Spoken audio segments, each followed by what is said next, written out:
अस्सलाम वालेकुम जी। खैरुन्निसा इनका नाम है। खैरुन्निसा, आप कैसे पहुंची यहाँ पे? मैं कैसे पहुंची? मेरी शादी हुई थी बहनोई के साथ। आपकी बहनोई के साथ शादी आपकी थी? 8 बच्चे थे उनके। आपकी जो बहन के बच्चे थे वो कितने बड़े थे?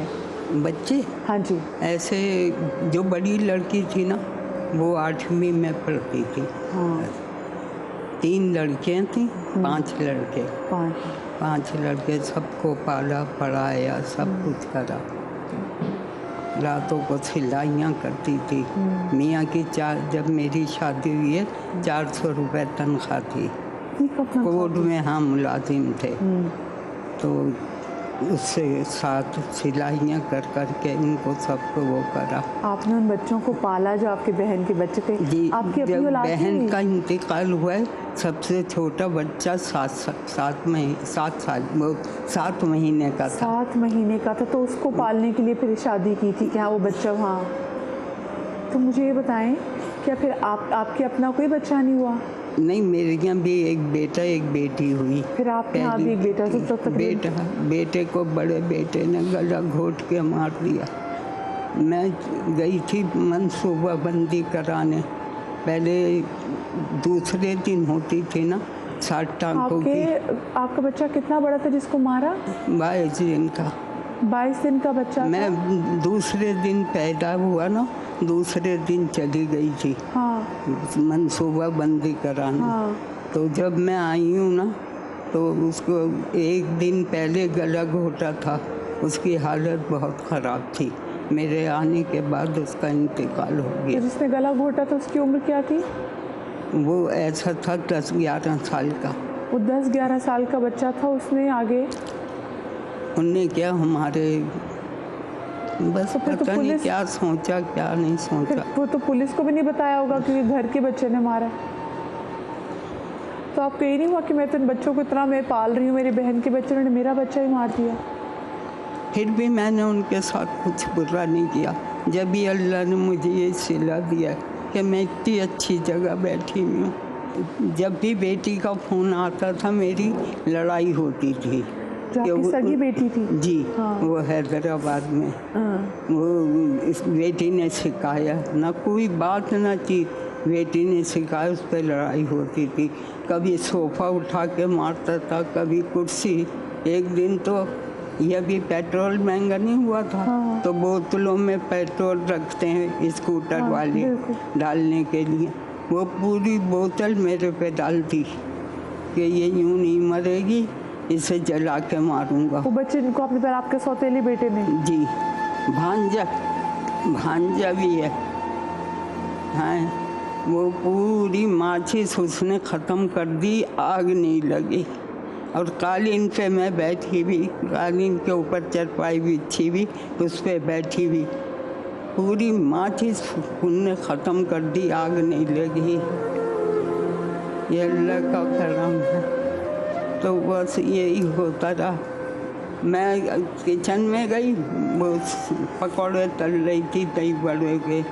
उसने क्या करा, वो तलने वाला नहीं होता। हाँ। वो मेरे यहाँ ऐसा मारा, ये कमरे में था, धमाका जैसे हुआ। हाँ। तो वो समझा इन्होंने मेरी बीवी को मारा। उनने आके एक क्या न दो मुझे पकड़ के और कोमन में फेंका। कोमन में फेंक के और मेरे पे बैठ के दे चांटे। आपके बेटे ने दे चांटे मारे मेरे। अब मैं फिर रोई, इतना रोई मैं, इतनी रोई कि हमारा L1 है और सामने K है, वो वहाँ पे एक रहती हैं। तो वो बाहर निकली, कह रही हैं कहाँ से आवाज़ आ रही है, ये रमज़ान रोज़े का टाइम है, कौन रो रहा है ऐसा? तो फिर मोहल्ले वालों ने बताया, जो देखते रहते थे कि ऐसे वो जो मार रहा होता था आपका बेटा, जिसको आपने बेटे की तरह पाला सौतेला, वो रोज़े से होता था? हाँ, वो भी रोज़े से होता था। और वो जिसने आपको मारा उसका भी रोज़ा होता था? तो ये दोनों रोज़े की हालत में, और आप भी इस वक्त रोज़ा रखती थी, अपनी इफ्तारी बनाए? मैं पूरे रोज़े रखती हूँ, एक नहीं छोड़। तो वो उन दोनों ने रोज़े की हालत में आपको मारा? जी। मतलब उनको ये भी नहीं होता था कि रमज़ान है, इफ्तितार का वक्त होने वाला है और हम रोज़े से हैं? नहीं, जिसको मारे वो भी रोज़ेदार है। बस वो ये कहती थी ये कुछ नहीं करेगा, अब जो करना है मैंने करना है। बहू उसने ये कर रखे, क्योंकि बहुत मारा है, बहुत लड़ाइयाँ हुई हैं, मैं कभी निकली नहीं अपने घर से। अब के मैंने सोच लिया सब यहाँ रहना बेकार है, मैंने कहा यहाँ से अब चले जा। तो उन्होंने मुझे बुलाया, वो पड़ोसन है, उन्होंने बुलाया, कहेंगी क्या होता है। मैंने कहा ऐसे ऐसे करने लगी कि मैंने कहा मुझे कहीं ऐसे बस खाली एडी का पता था मुझे, और कुछ नहीं पता कि इदारे हैं या। तो मैंने कहा मुझे एडी क्या छोड़ दो। ऐसे सोचा आपने इतने बच्चों को परवान चढ़ाया, फिर बाद में भी अगर आपको शेल्टर होम का ही सोचना पड़े तो एडी क्या छोड़ दो। वो कहने लगी नहीं और भी इदारे हैं, तुम्हारी बेटी मेरे पे आके चिल्लाएगी मेरी माँ को क्यों। मैंने कहा फ़ोन करके उससे पहले मालूम कर लो। मैंने फ़ोन नंबर दिया, तो उन्होंने उससे मालूम करा। वो कहने लगी आंटी मैं ये आपका एहसान कभी नहीं भूलूंगी, मेरी माँ को ऐसी जगह पहुँचा दें यही सुख से रह लें। वो बेटी आपको नहीं रख सकती थी अपने पास? नहीं, मैं उनने कहा मैं भी नहीं रख सकती, क्योंकि जो जाम भी आके गई भी है ना, वहाँ मेरी बेटी भी आके गई भी है मेरे भाई के घर। और बड़ी बेटी बहन की बेटी भी है वहाँ, वो जिठानी है, ये देवटानी है। तो उसमें तो गैर तो आपका कोई भी नहीं था उसमें? नहीं, तो वो बेटी बड़ी नहीं चाहती ना कि मैं आऊँ वहाँ पे। फिर आपको उन्होंने राब्ता के बेटे फातिमा से? बेटी ने इजाज़त दी तो फिर वो मुझे लेके आई। तो अम्मी गई हुई थी इस्लामाबाद। तो फिर वो काशिफ भाई कहने लगे अम्मी गई हुई हैं, जब वो आ जाएंगी तो आप वो। तो फिर हम क्या के गए थे कि ईद के बाद आएंगे, हम रमज़ान में आए थे।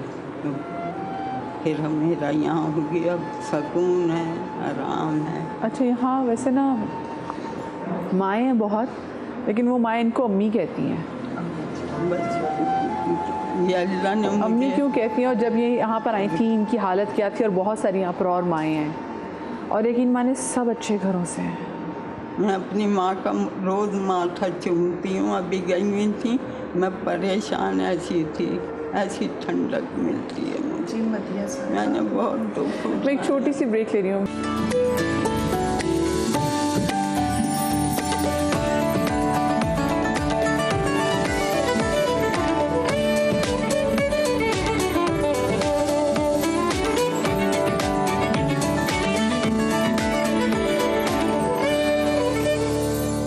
ब्रेक के बाद एक बार फिर से खुश आमदीद। खैरुनिसा जी से मैं बात कर रही थी, जिनके बहन के 8 बच्चों को पालने के लिए इनके वालिद ने इनकी शादी इनके बहनोई से कर दी थी।